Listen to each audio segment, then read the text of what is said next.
Gimonego beni wang'iyo ni oken stability kende in about 2027. Koro ng'ami kao nyaka nikech okapar ni ng'ato nyalo donjo ma en ng'ama timo 3 years then odi political oblivion. Then mara ariyo be nyaka ing'i ni to ng'ami kao no political capital mane mokelo ni.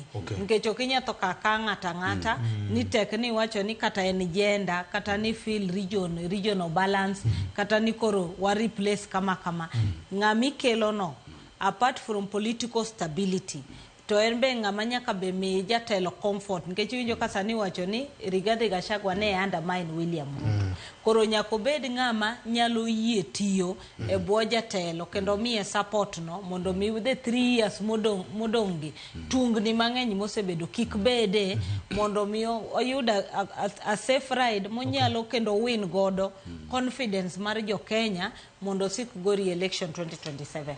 Wach mangima mokalo nyakoronga jwang' wago moni walung